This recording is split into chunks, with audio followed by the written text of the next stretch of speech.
Today's episode is one I've been genuinely excited about because, on the surface, my two guests work at completely different scales. One studies the birth of death of stars and galaxies and the universe itself, and the other creates epic emotional stories using toys you could hold in the palm of your hand. But the more I thought about it, the more I realized they're actually doing the same thing, making the impossible feel human. So Dr. Michelle Thaller spent 27 years at NASA, including serving as Assistant Director of Science at Goddard. You might recognize her from live NASA broadcasts like the James Webb Space Telescope launch. I watched that, I remember it. Or from shows like Nova or How the Universe Works. Her life's work has been helping people not just understand the universe, but feel connected to it. And my other guest is Mitchel Wu, is a pioneering toy photographer whose work you've seen for brands like Disney, Marvel, Hasbro, and Mattel, and some of the things I've worked on as well. With a background in product design at studios like Disney and Lucasfilm, Mitchell creates cinematic, story-driven images that turn toys into living characters, and I'm always in awe by what he comes up with and the sense of humor that he adds to it. So, for me, creativity isn't talent, it's a muscle. And whether you're explaining the universe or staging toy photography, it's trained the same way. So I'm thrilled to welcome Dr. Michelle Thaller and Mitchel Wu. Hey, guys. Hello, thank you for having us. It is wonderful to be here. Oh, I'm so glad to have you for a couple of different reasons. One is I feel like this is the cross section of my life and livelihood. Is one on the one side, Michelle, you know I'm a huge enthusiast about science and STEM and teaching and my years in robotics and coaching and things like that. And Mitchell, you know that I've been in the toy industry for over 20 years, and Right. you've photographed, I think, much of my youth in some of your retro stuff that you've done. And I'm, like I said, I'm always amazed at the sense of humor that you have with sort of the behind the scenes and things like that. So this is really like kind of the perfect cross section of my life. So it's all about me today, apparently. It is. So where I'd like to start is that where I said creativity isn't talent; it's a muscle. This conversation, really, I want to explore how creativity is practiced, sustained, and sometimes doubted and rediscovered. So whether you're explaining the universe or telling stories with toys, I think it's relevant. So here's the question I'm going to throw out to you to start out, and this is sort of the icebreaker. But when you think back to when you were a kid, like, what kinds of play did you guys naturally gravitate towards? Was it, building, storytelling, exploring, collecting, imagining? Like, how did you kind of fall into where you are through play? Michelle, ladies first. Wow. Oh boy, this is a fantastic question. So going back to, um, I guess, it's funny. I mean, I've always loved toys. I've always loved, especially dolls and figurines. I remember like, lots of Star Wars figures. I was 7 years old when the original Star Wars came out, all of that. And for me, the play was very much about creating a scene that your imagination could then take off from.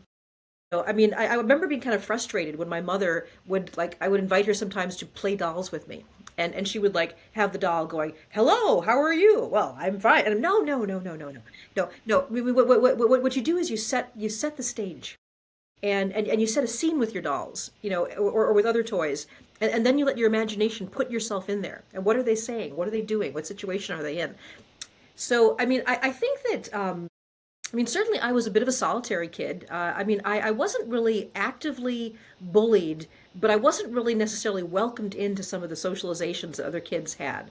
I was very, very imaginative, a little bit of a loner. And I was just thinking this morning about like lots of recesses, at school spent largely alone, kind of in my own imagination, and having to fill that time.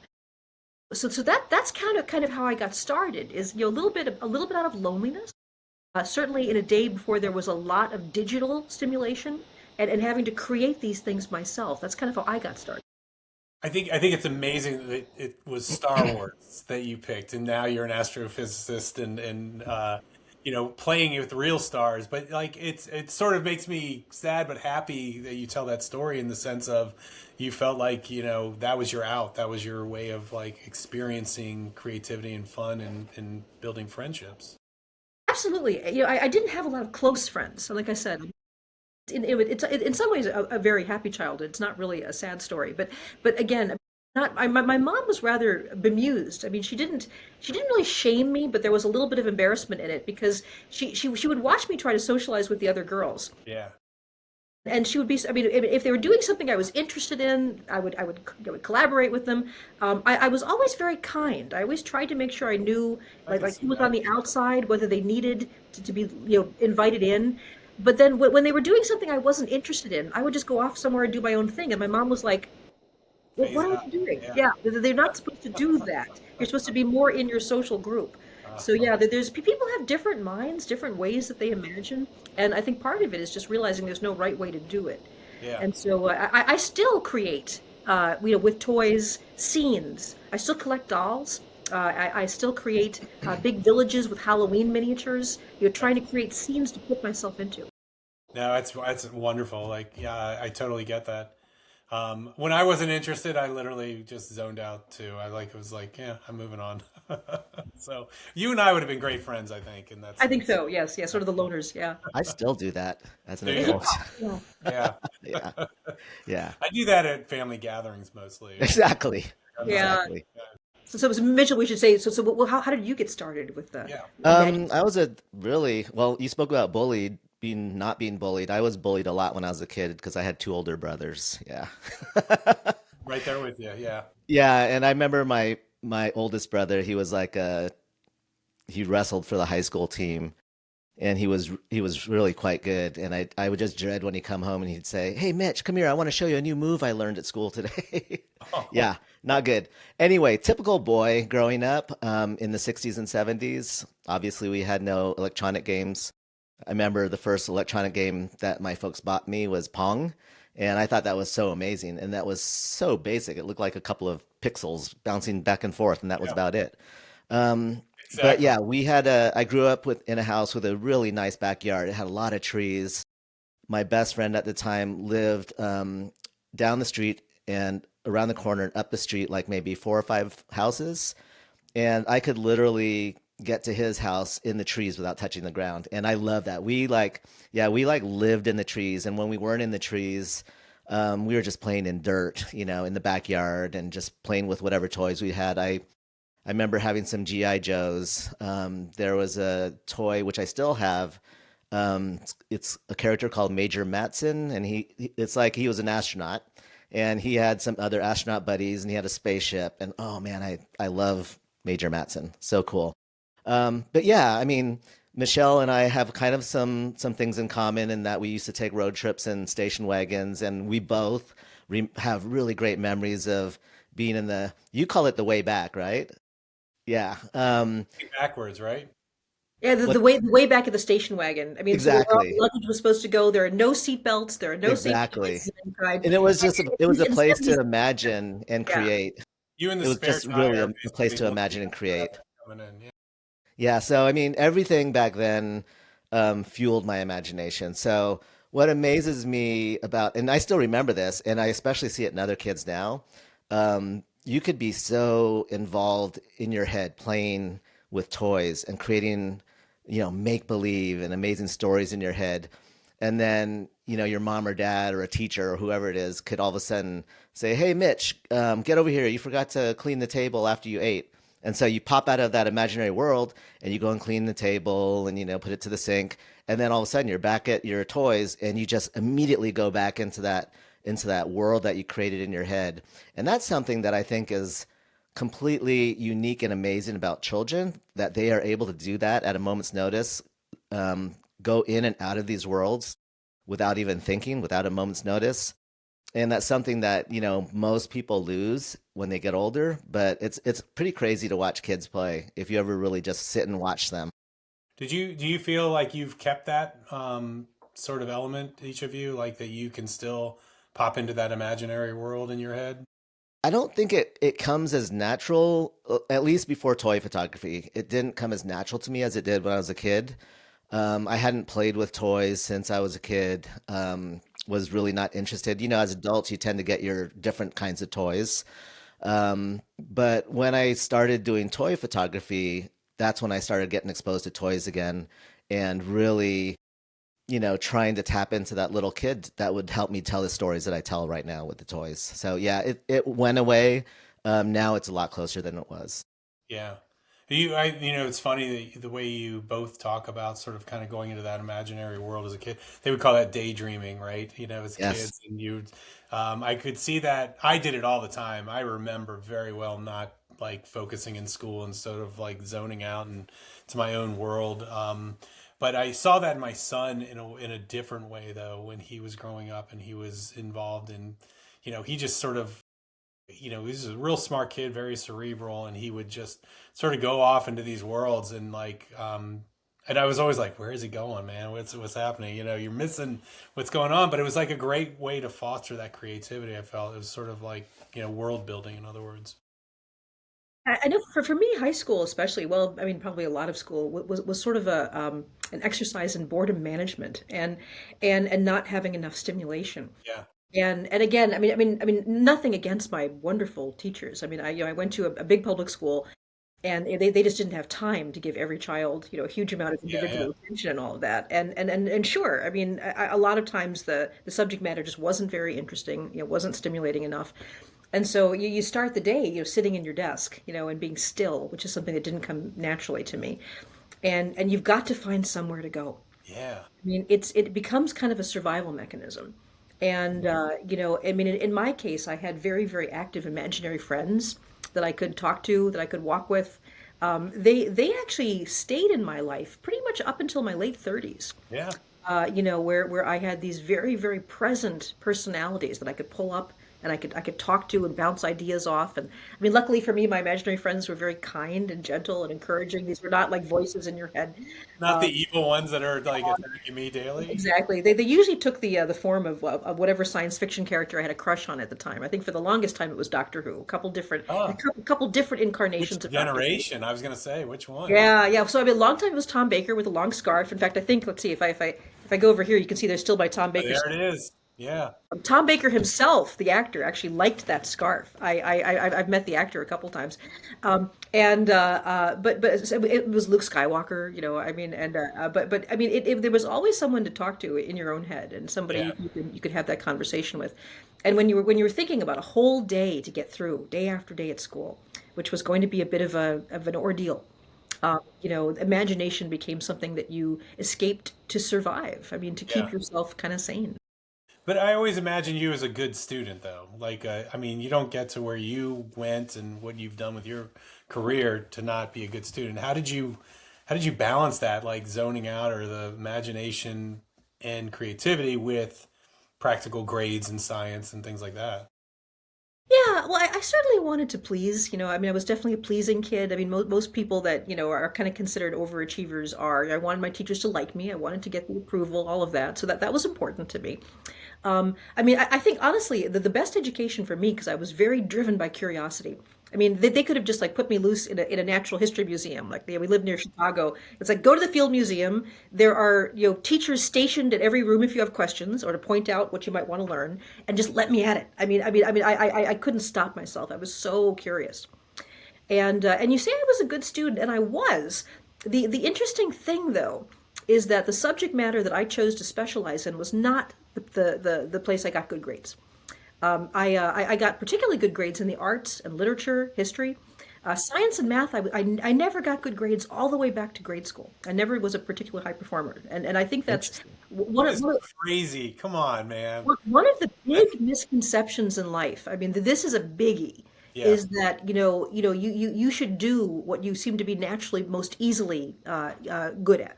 Yeah. I mean, I so many times, even very well-meaning teachers, I mean, even wonderful, like feminist, fantastic, creative teachers would say to me, I don't think you should be a scientist. I mean, you just don't have the right personality. And they were saying, you seem very creative and very social, and you're very, you're playing with dolls, and then there's the stereotype of a scientist that you should be maybe more introverted, maybe withdrawn. I mean, I am an introvert, but that's a very misdefined term. Um, I couldn't get the science out of my head, even though it wasn't what I was good at, and I certainly didn't get a lot of praise for it from my teachers. There wasn't a teacher that mentored me. There wasn't anybody that particularly encouraged me. but it was something that I just couldn't shift my imagination away from. And I think, one of the things I know we're going to talk more about the idea of doubt and about shame and about, things like the imposter syndrome. I mean, there isn't really a right way to be for anything, to be an artist, to be a scientist. There's no right personality. There's no right way to approach that subject material. So yes, I was a good student. I did get good grades. Interestingly enough, not in the subject matter. I Yeah. chose to specialize in. That's like the big shocker of this call, I think, is that yeah, that's not where you gravitated towards. So, like, I'll ask you both, like, is this the career that you thought you would be in, like in your youth, like that this is where you landed, and this is like, I'm not trying to look for like midlife I crisis didn't stuff, I didn't but even know toy photography existed until 10 years ago. honestly, I don't think it did. Like the way It that it did. I mean, it really started to become like a bigger thing in 2015 because I speak to other toy photographers, and a lot of them did start around 2015. My nephew, Johnny, was probably doing it a year before us. Mm, But for me, I went to art school. I have a degree in illustration, and I had my whole, I thought I had my whole life mapped out for myself. You know, I graduated art school in '84, and I thought as soon as I got out, I was going to finish my portfolio. I was going to be eventually illustrating the things that my illustration heroes did, which was magazine covers, book covers, oh, movie nice. posters, and all those types of things. So this is always my cautionary too about people and how they make decisions. It's because these decisions can alter your life's path. It's exactly what happened to me. Somebody saw my work and said, "Oh, I know of a gift company in Petaluma. They're looking for artists to illustrate these carousel horses, clowns, whatever it is, and they sculpt them and they eventually get sold in a Hallmark." And I thought, "Wow, this is perfect. I can like use my skills of drawing while I'm finishing my portfolio." And I'll get paid for it. So I started doing that. And I was actually, it was fun. And one thing led to another. I was doing a lot of freelancing. They offered me a job. And all of a sudden, I was into product design and product development, living in Taiwan, which was amazing at the time because that's where everything was made. It was made in Taiwan. Yeah, But that really, looking back, it's so easy to see where I jumped off the path I thought I was going to be on. And I have no regrets because it's been a really cool journey and I've gained a lot in my life from that. But yeah, yet really as a young person, I just wanted to just do things and, have the opportunity to this, have the opportunity to that. Yeah, let's do it. And then one day you're stuck in like the crappiest job you've ever had, and you start to look back and you go, yeah, this is where it started right here. It wasn't crappy back then, but it got really bad. yeah. And that's when I really made the switch to photography, and I was in photography for, I don't know, quite a few years until I found toy photography. So toy photography, and I look at it now, it's really been gratifying because I feel like I've kind of gone full circle to where I thought I would be when I got out of art school. So I'm using my creative mind. I'm coming up with stories. I'm I'm bringing those stories to life. Basically, I've done book covers. I've done magazine covers. I haven't done a movie poster, but yeah, it's been it's It'll been a come. trippy journey. Yeah. It's been a trippy journey. Well, I think we all can relate to your story that you sort of get in this flow of a career, right? And I always, whenever I talk to kids that are going, to college or getting, going into the workforce, I always say take your time. Like once you get in that flow or that funnel, that's it. You're there. You're going. It's and Yes. all of a sudden it becomes 25, 30 years later, and you're like you just said, that was the career I was in. I didn't maybe plan it. I just sort of got pulled into it. One thing led to another. Same thing happened to me, and I was working for incredible brands like Hasbro and Lego and things like that. And it wasn't until I took a step outside that I realized passions and creativity and everything that you want to do is out there. You just have to kind of make a concerted effort to go and get it, I think. That's true. I mean, the big turning point for me was, and the biggest mistake for me was taking a job because it was the biggest paycheck I ever had in my life. And up until then, that was not what was driving me, but I felt like, you know what, I'm going to do this. And it was a product that I was working on that I really disliked. The team that I worked with, the company was not the culture for me, Yeah. and I was just miserable. And so when a new president came in, they clean house as they typical do, and they bring in their own people. And that was like, I didn't have to make that decision to leave. It was like, it was made for me. And I was so gratified that that happened. So, and at the same time, my older brother had passed away, and those two things really made me step back and take a look at what I was doing with my life, Yeah. and how I wasn't as creative as I wanted to be. I've always been a restless creative, never found the thing I wanted. Disney was great, but I eventually got tired of the characters, working with the same characters and properties. Yeah. And that's what is amazing about toy photography is that it's there to challenge me at every step of the way, whether it's through a story or there's no burnout because I'm always working with different clients and different properties. It could be strawberry shortcake one day and something a beast from Stranger Things the next day. So it's definitely keeping me engaged, and I think for myself, I definitely need that. Yeah. Yeah, I think what Mitchell's describing is something that, again, I mean, it's sort of advice for students going to college, is the idea that a career is sort of a destination you arrive at. You never get there. The cadence of a successful career is success and then not so successful. And I like to do this for a while, and now I don't want to do this anymore. You burn out. You get a bad supervisor. I should have left that situation way before I did. I would stay there trying to please people, and it didn't work. The idea that you're going to do everything right, graduate, get a doctorate, whatever, and then you're there. Yeah. You know, Absolutely not. The path of a successful career. And again, I mean, I really don't even like the word success or failure. Success or failure is way too judgy for me. Hmm. You will be in situations that you need to change, and you will be in situations that feel really good for a while, and then they don't. And it doesn't mean that something went wrong, that you did something wrong. This is the pattern of life, right? It's not just get somewhere and be happy and satisfied. No. Oh, this is getting deep, man. I'm usually like dropping a bad joke in there somewhere just to ease the stress. It's great though. Let's shift a little bit though. I think that was all great advice. I think I've lived all of what you've said. I think a lot of people do. I think it's that courage to jump out of it, as you were saying, Michelle. You got yourself in this situation. It's not because you set out to do it. It just sort of things change and move, and everything is fluid.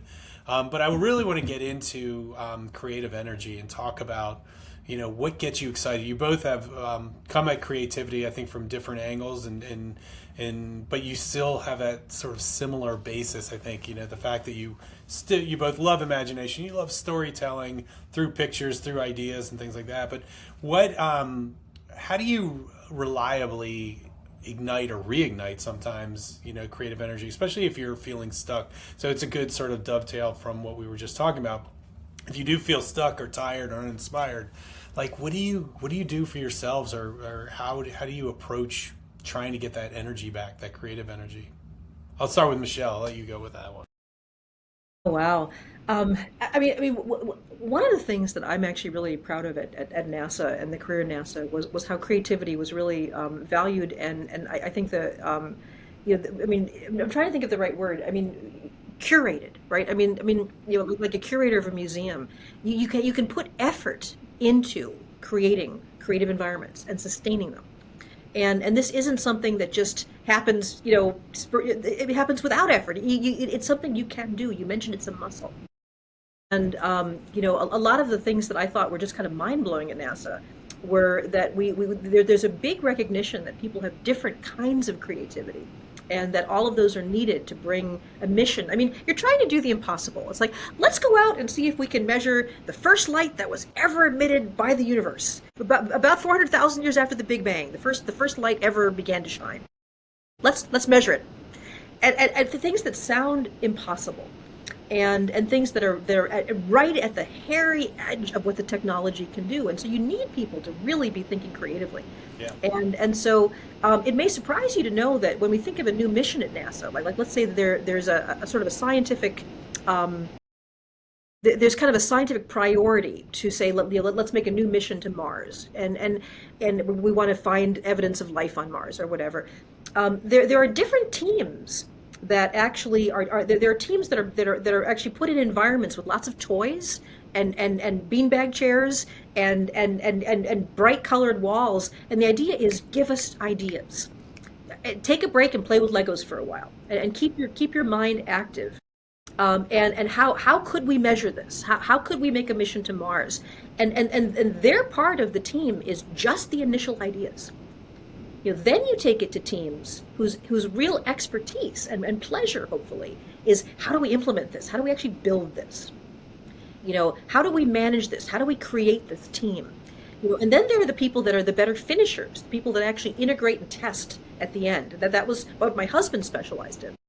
He loved that part of the mission. Somebody else has come up with the idea. Somebody else has figured out how to assemble the teams and get the hardware. Now I'm going to make it work before we launch it. And there are different people. You're not creative or not. People have different types of creativity. And creating a safe environment where there's not a judgment that it's only the people that can come up with a beautiful abstract painting out of nothing. Those are the creative ones. Yeah. That's not true. I mean, so part of starting your own creative journey is take that back down a notch into self-acceptance. What is your curiosity? What do you like to do? There's no shame in playing with dolls. I mean, that's often disparaged. It's a girly thing to do. It's a minor thing to do. There's tremendous art and sophistication and imagination in dolls. And so a lot of it is the self-acceptance piece about, what do I actually enjoy doing? Yeah. They kept trying to promote my husband to be like an overall mission manager because he was very successful at what he did. He was a very good leader, but he kept denying that. He kept saying, no, I want to be in this part of the process. This is my love. Yeah, and I think that means a lot. That's great. That's amazing. That's really important too, because I mean, I know so many people who aspire to keep climbing that ladder, but they don't realize that their happy spot is like where they are or where And they their were. energy spot, and that's where they get their energy as well. Exactly, exactly. So I always was, kind of conscious of that when offered different positions because wherever I was in a company, it was usually in the creative position. And, as you move up the management chain, you kind of step away with each rung of the ladder away from that creativity, at least like at Disney perhaps or some other companies that I worked with. So it's definitely something to watch out for when you're at a company. Um, my daughter, she is 24 and and she still is incredibly creative. My wife is a ceramic artist and she teaches ceramics and sculpture. I do what I do. And so we always brought my kid to museums and galleries when she was growing up. And our dream, which is very different than a lot of Asian parents, was that she would be an artist. It would be so upsetting for us if she wanted to be a doctor. and and of course she goes to Cal and she has a degree and I can't even pronounce what she's doing, but she's in the environmental sciences, but she still finds ways to be creative in what she does. I think that's really cool. Um, so can you repeat what the actual topic was for this one? Yeah, no, it was really sort of how do you re-energize yourself or your daughter in the sense of you're feeling like you're in a rut or the creativity just isn't Right. coming out. Yeah. Yeah, I think as a toy photographer, I think it varies. It could be different for different fields of art or creativity. For me, because I'm so heavily involved with pop culture, the toys revolve around that. It helps to go to movies and or to watch Stranger Things that just came out, which is a lot of fun. It's always helpful, like if I'm stuck and it's not project related, that I'll just go out and buy some new toys, and it's immediately inspiring to me to create some new stories. So it's a little different for me. But even before toy photography, it was always had to do with exposing myself to different things. So we'd always, again, go to museums or galleries and just be inspired by some of the art that you'd see, which would more often than not kind of drive some new ideas. And then it's observing the world as you're in it, I believe, because wherever I am and I'm with my wife, I'm just constantly seeing amazing things in the clouds or in tree bark or whatever it is. I also love words. And so if I can play with words, um, that's also inspiring to me. And it could often generate ideas as well. The other place where I go to a lot for creativity and creative block is back to my childhood. And nostalgia plays a huge role in what I do. You can see it in my personal work, the toy photography. You'll see like a lot of Toy Story stuff. And it's not because I watched Toy Story as a kid, because I'm way older than that. But my daughter watched it when she was growing up. So I'd see Toy Story like a dozen or more times. And so those kind of things fuel my creativity and inspire me to create different stories. Not often like mimicking what I saw in the films, like Yeah. one for one matchy matchy, but maybe even like kind of using them as a jumping off point into something like really interesting. That's how I do it. And No, I that think it's idea of, oh, sorry, that idea good, of play, Michelle. the idea of play, I think is incredible. I mean, it takes some time to play. Yeah. You Right. know, we were big fans of going to Disney. I mean, we lived in Southern California, and so we had, season passes to Disneyland, and Yes. taking that time to go and play together, and then doing something very different. I mean, one of the things that I've been doing recently that kind of blows my mind, this is not what I thought I'd be doing, is I'm giving a lot of lectures about astronomy to corporations that have nothing to do with astronomy. That's cool. And what they want is something to just kind of, in a fun way, kind of jar people out of their mental box. I just got back from doing a conference in Iceland that was on macroeconomics and when you global economics, and I learned a lot. I was sitting in the audience going, "Damn, I'm learning all this stuff with economics." And See, that would have been my time, Michelle, to go into my fantasy oh, world, like well, I mean, whatever they started. glossing over. I don't know Whenever what they started lecturing in Icelandic, it was some was in English, some was in Icelandic. I don't speak Iceland. I love Iceland, but anyway, but they wanted me to wrap up the conference, be the last lecture about sort of the latest from the James Webb Space Telescope and NASA's big questions, and I was like, really, really, you want that? And but they loved it. I think even some of the people came into the conference being a bit skeptical as to why did we invite an astronomer, but the people who organized it wanted something different. End the day with just kind of shaking people up a little bit and having them learn something new and get their minds moving in a different way. And I've found that a lot of corporations now are valuing that. And it's a nice, interesting little side job for me. I give talks for Hasbro. I think I've given several talks now for the toy companies, and I love it. And they're just really interested in thinking in a different way, and that helps you keep your mind, you know, exercised, Yeah. the muscle. I think it's great to kind of break out of that zone that you're in. I always laugh when I was at Hasbro. We were at the games group, and it was a factory right down the road. And people would come over to the office as to kind of take a tour, and I would always warn them before I opened the door. They'd be sitting out there in the stairwell on the way to open up into the offices. I was like, I have to warn you, like, I know you're expecting things to be flying around and like whimsical sort of things. It's literally a cubicle farm. Like, don't get too hyped up about it. And but it goes to show you, even that industry, like the toy industry that we work in, Mitch, and that you've been working with Michelle for on the outside, is like we need to break our trends too. We need to get out of the office. We need to go somewhere and think differently, and museums, or even just like going to the store and seeing all the toys on the shelf and just remembering why you're doing this and what you're trying to accomplish. It's too easy to just walk into the office, grab your cup of coffee, and sit down at your cubicle and start typing into an Excel sheet or something like that. You got to get out of your zone. I think that's a great advice.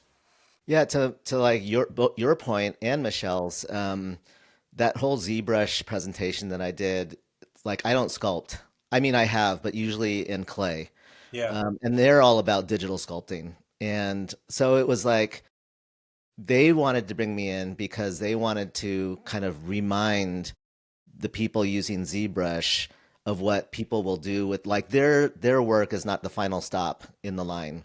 The final stop is play, or and I was an example of what somebody might do with their products basically. So you create a ZBrush sculpture, that's not the end of it. Eventually the whole goal of it is for somebody to play with, whether it's for a video game or for an actual toy, or maybe it's the ZBrush file is going to be used for an animation, or whatever it is. They're just like a super key part of it, but that's not the very end of it. So they just wanted to just kind of impress on people again to remember that yours is not the one and done. It's yours is a super key important role of something that happens after that. Yeah. That's a great way to put it. I think that's I always forget, not forget it, but I always try to remind myself of I'm just a stop on the pathway, right? Like it's like we're trying to get them to the next phase and make a positive impact. All right, let's talk about it. Doubt and imposter syndrome, right?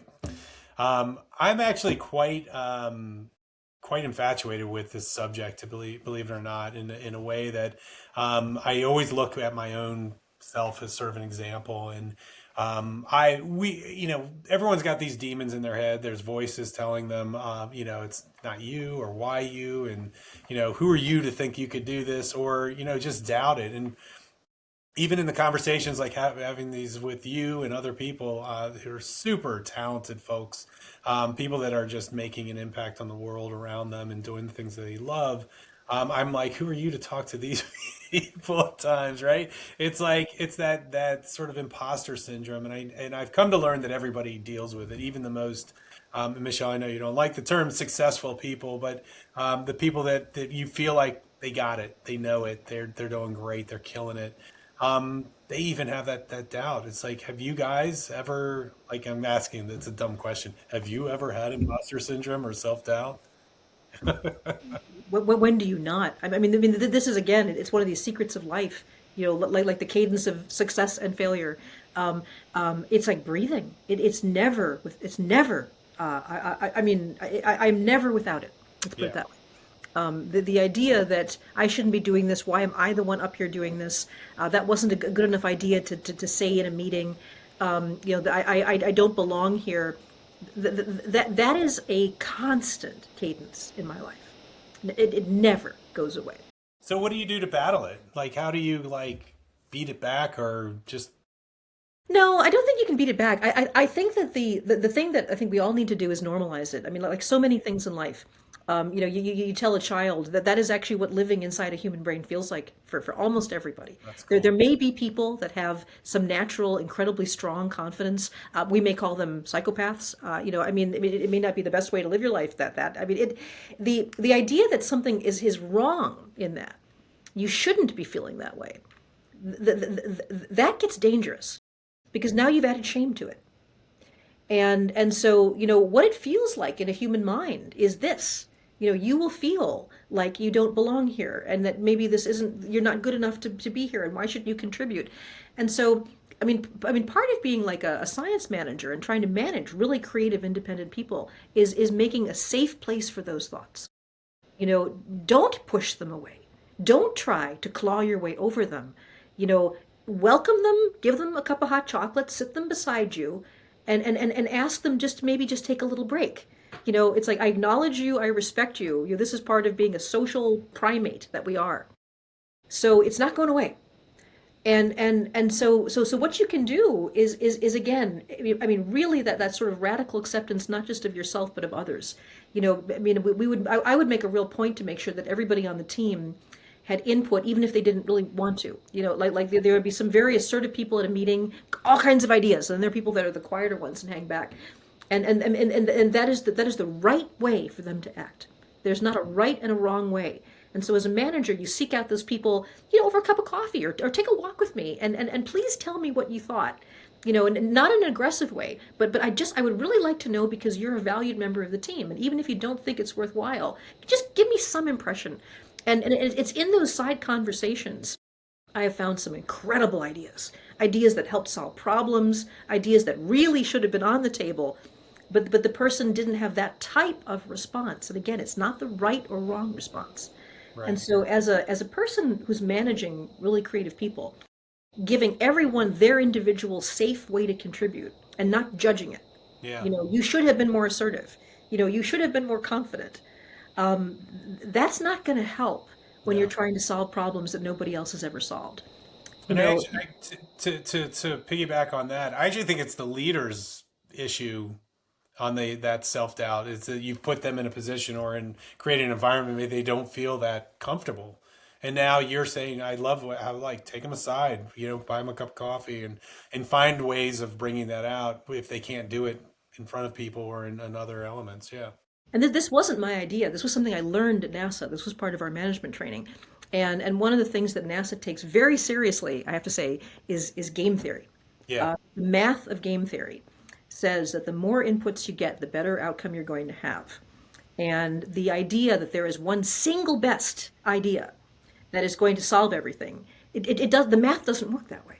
But when you actually look at what gives you the best solution to a difficult problem, it's everybody having some sort of input. And then the distribution gets better. It's not just a spike of one answer. And so, the NASA management strategy, was deliberate this way. We were trained to do this. I really wish my math teachers in high school had known that there wasn't just one answer or one perfect answer in every. I would have done so much better. I would have never gotten a doctorate if it weren't for partial credit. I tell you, if it was trying to get, I would have failed out long, long ago. It's such a. I want to go back and tell them now. It's if I could find them. So Mitch, Lee, not yeah. you're not a mathematician, Lee? Oh my God. It's funny. Like I was asked, I think in like 10th grade, they went around the room and like, what do you want to be when you grow up? And my dad was, I grew up in a small business family. Everyone had small businesses. And my dad, I think he was working on his taxes and he was working with his accountant. And my dad just like off the cuff said, you need to become an accountant. There's always going to be a need for an accountant. You're always going to need it. And I was like, oh, all right, that's what I'm going to do. In 10th grade, they asked the question, and I said, I'm going to be an accountant. And everybody laughed. And I was like, okay, guess what I'm not going to be now? Like an accountant. So I was not a numbers. I was good in math, but I was like, I learned very easily, like, nah, I want to do something different. Yeah, no, I'm not a math. Well, and math is very misunderstood. I mean, again, one of the big cultural, just tremendous damages we've done is this right brain, left brain thing. Yeah, For one thing, there's no neurological evidence of that. There's no scientific evidence of a left really. brain. Nope, nope. And the other thing is the idea that you need to be. This is why the teacher said I should not be a scientist. There's a way of thinking to be a scientist, a way of thinking to be an artist, or a creative, or any of that. There's no actual evidence of any of that. It's a pop culture myth. Yeah, And so this idea that, something that you might be interested in and intrigued by, and well, you're not really a left brain person. I mean, remember, I mean, it's very similar to things like gender roles. Girls like this, boys like that. There may be some large scale trends, but when it comes to an individual, it's very damaging. And there isn't much. I mean, we know from movies like Hidden Figures that if for some reason the culture had decided African American women are the ones that will be aerospace engineers, just randomly, right? Just pick a population, they would have gotten us to the moon. Absolutely. Cultural definitions and cultural judgments about gender, about left right brain, about ethnicity. I mean, those are very, very damaging to creativity. yeah. No, I definitely see that. And it's funny that it's not funny, but it's interesting that you positioned that way because as you were saying earlier, Mitch, about you wanting your daughter to be an artist and be, I actually see a lot of justification of having kids that can do both the science piece of it and using the creative outlets of music and art and different things. Not that science can't be creative, obviously, Michelle, but the idea that they fuel each other, they help each other, and they actually. My son plays guitar and he's an engineer, right? And it allows him to kind of just relax and think as he's playing, fiddling on the guitar. My daughter's a writer, but also very much likes history and things like that. And it sort of helps her kind of, bring those two together and get that stress out and learn at the same time. For sure, for So sure. Mitch, back to you. So sorry, Michelle, you wanted to add something to that? I was just saying that those cultural things that glom on, as to what a person is supposed to be is, I Yeah, mean, boy, we have a lot to overcome with that. we do, we do.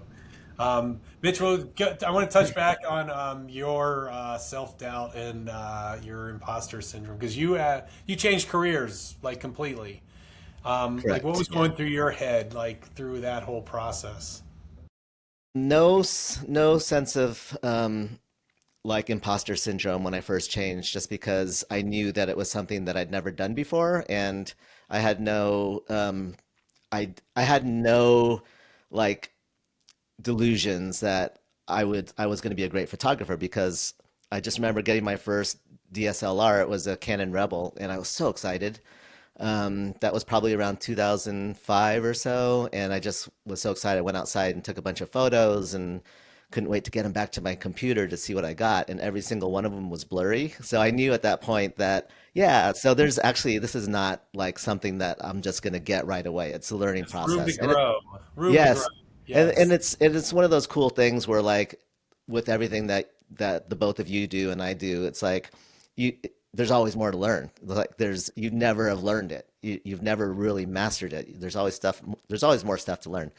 But definitely when, I settled into toy photography, um, it's not necessarily driven by toy photography, but more just of who I am and, the self-doubt that people have. So I have a specific example of that. Lee, do you know Marion Bassard? Bassard? She's retired from the Toy Association, and she was pretty high up on the executive chain. Um, and she had been following my work. She was a fan of my work from, I think, LinkedIn. And she just reached out through a private message and said, "Oh, I love your work.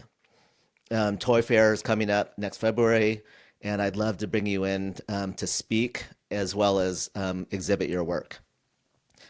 And the whole speaking thing was really the thing that threw me. I can exhibit my work, no problem. The work's there, just print it out.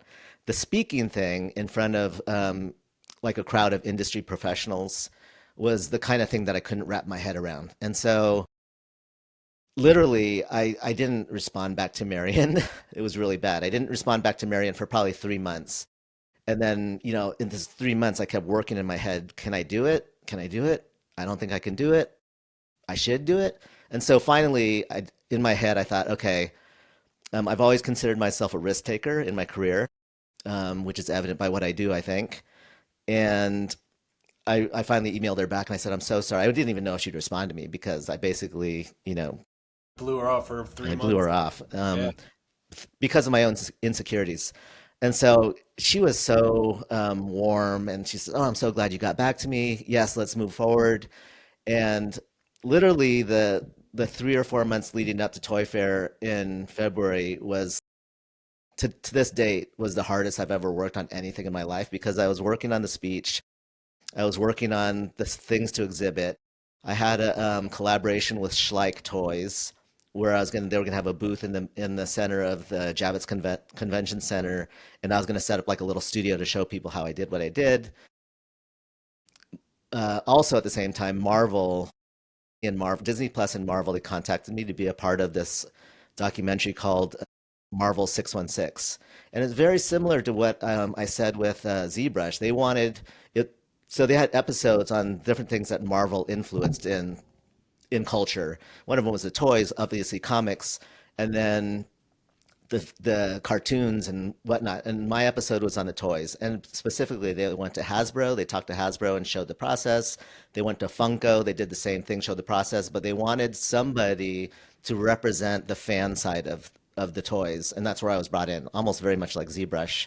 But I had those, I think, 3 or 4 things happening at the same time, and I was getting like 3 or 4 hours of sleep per night for like over a month.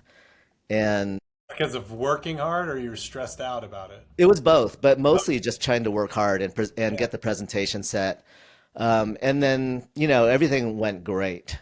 And the huge learning from Of that, course which it I did. continue to learn from these experiences that are similar to this, it's like if there's something that you seriously doubt about yourself that you can't do it, and for me, it manifests itself in fear, right?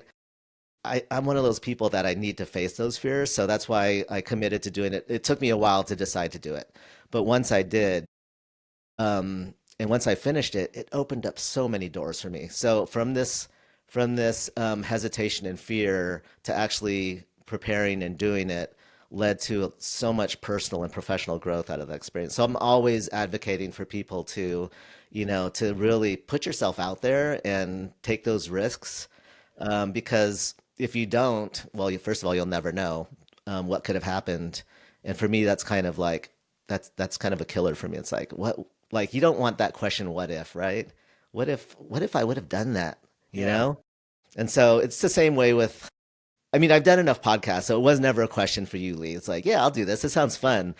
Honestly, it's a very unique format because I've never been in this type of podcast before where I get to chat with a person as amazing as Michelle. So it's pretty incredible. But again, it's like I've learned through the years that the fear is the one thing that can really hold me back and kind of like destroy me if I let it, you know? So. I try not to let that happen, even though the self-doubt's always there. It's like, how can you get past that? If it manifests itself in fear, then you face your fear and hopefully you learn something from it. I think it's asking that question, and we jump right into my almost last question, but it's really about what do you have to lose, in the sense of go ahead and do it. If you make an ass of yourself, or if you you fall down, like you'll pick yourself up. Life is long, and there's lots to do, and when that happens, I think 9 out of 10 times it's going to go better than you imagined, or better than your worst fears, at least. Okay, so you touched on it, but yeah, I'm gonna drill down into. This will be my last question. I have one last question that I'll ask, but this one, for people that are listening, and this whole idea that the whole, this podcast needs a name. It's because I was too honestly too chicken to name it. And But the idea is, like, if people are listening and they have that creative curiosity, right? You guys have both made leaps in your own lives and into that world of unknown of creativity, and curiosity drives it. Where would you tell somebody to start? They want to try something new. They want to open up ideas. What's the smallest, lowest pressure way to begin in your mind? And Mitch, I'll let you kind of go on that, and then we'll jump over to Michelle. Yeah, so I have people asking me like, "Oh, I really, your toy photography is amazing. I really want to do that for a career and a living." Yeah, Um, I'll say it's not easy, obviously. It's really not easy. And with the struggles that the toy industry is going through right now with tariffs, and it's making it more challenging for anybody that's kind of working in the toy industry orbit, including myself. I know people have been laid off because of this. So, but what I will always tell people is I mean, first of all, the most basic thing I'll say is like, if you're just starting out, I would focus more on stories than the actual toy photography, because personally, you're gonna keep shooting if you love it, and that's gonna come. It's the mm, storytelling that is lacking with so many things that I see. And for me, if I'm looking at whatever I'm looking at, whether it's let's just say toy photography. If I'm looking at some toy photography and there's the most amazing practical effects, you've got explosions or you've got some digital wizardry going on, but there's no story, it's like I'll look at it and say, "Oh, that's cool," and then I'll move on. On the other hand, if I'm looking at an image and the obviously the lighting's not great, it's lacking in composition, whatever it is, it's not there yet. They're trying, it's not there. But the story is incredible. Whatever they're saying is incredible, and it touches me, it makes me laugh, or it makes me think, or whatever the emotion is that it brings out in me, that's the one I want to see. I would much rather see an image that is like not there technically, but is actually saying something to me. And so that's like one of the first things I'll tell somebody. It's like, focus on storytelling. The rest will come if you're really committed to it. And the second thing I'll say, if you really want to make this a career, is don't quit your job. Don't quit your day job. Start off as doing it as a side hustle. Develop your stuff and start trying to find some clients.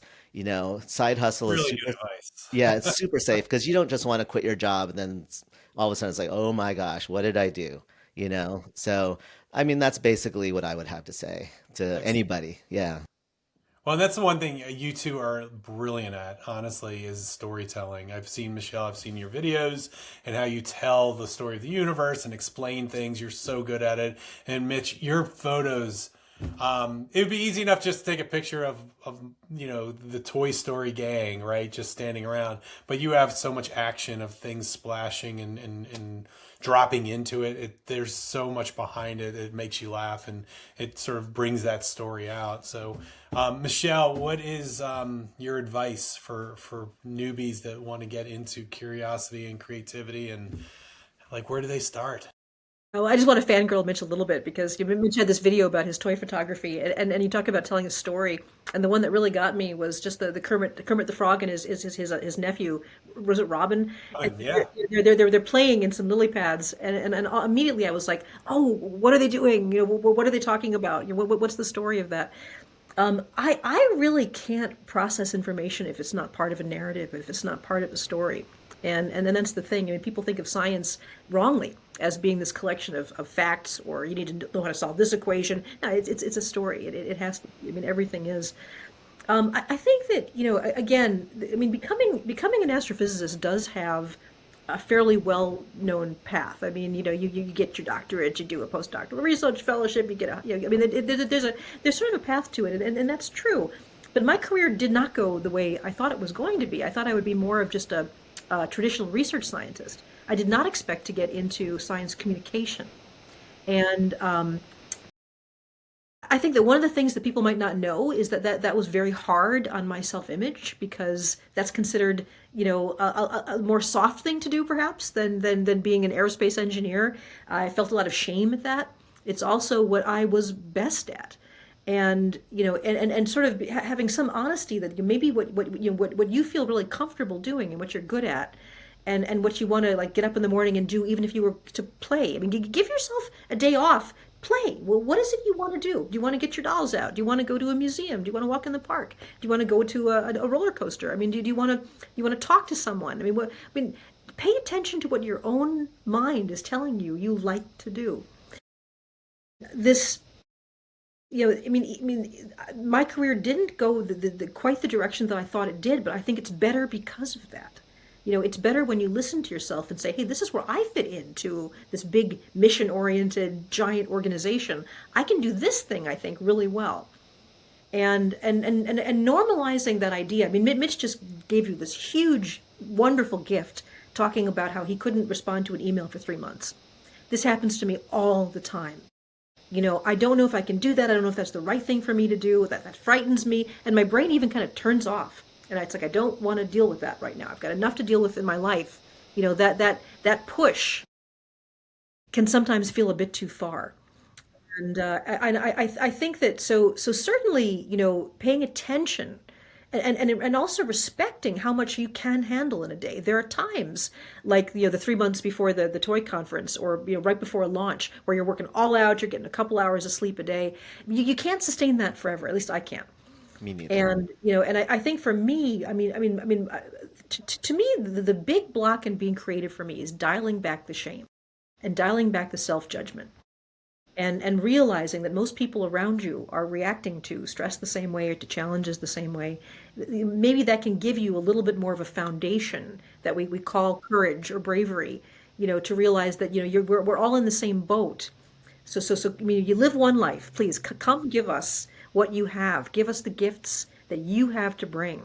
Because I can tell you, after years and years of being a manager, I haven't met anybody that didn't have something to contribute, something important to contribute.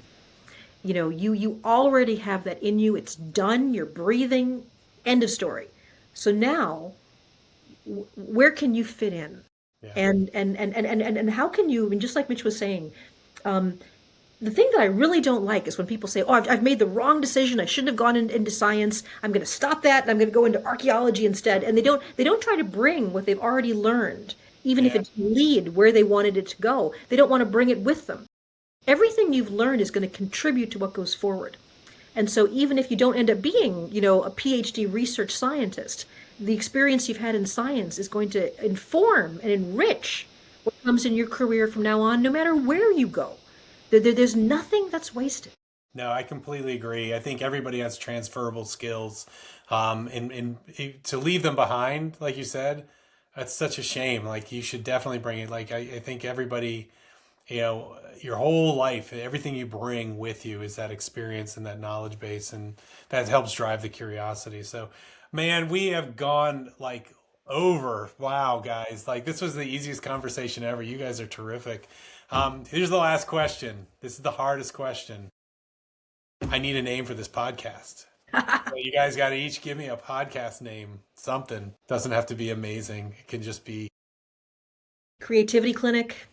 All right. 2 peas, 2 different peas in a pod. Ooh, Like that. I do like 2 that. different peas in a podcast. Yeah. 2 different pieces of podcast. Brilliant. Fantastic. Yeah, this is what it is. So Yeah, let's go with that.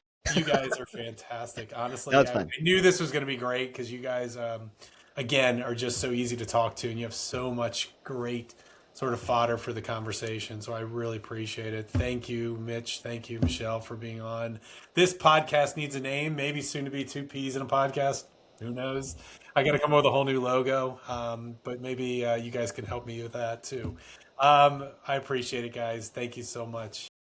Oh yeah, Thank and you. let me say, I mean, this is something again. That This isn't like you're not supposed to do this. It's like, let's stay friends. I don't want to meet these fabulous people and just leave my life forever. I hate that, right? We're going to have a convention next. Yes, Don't worry, man. please stay in touch, Mitch. I would love to meet you someday. Absolutely. I get out to LA, please. I mean, this is part of again the life you're not supposed to be living. Is I don't think wanna- there's I some wanna kind of keep wild losing people. collaboration that we haven't thought about yet. Yeah, Yeah, There we go. yeah, let's keep this going. definitely. Well, we got to end this one. Start another one. I got to, but you guys are fantastic. Thank you so much. And I do hope we do all get together and do something. That would be fun. That'd be fun.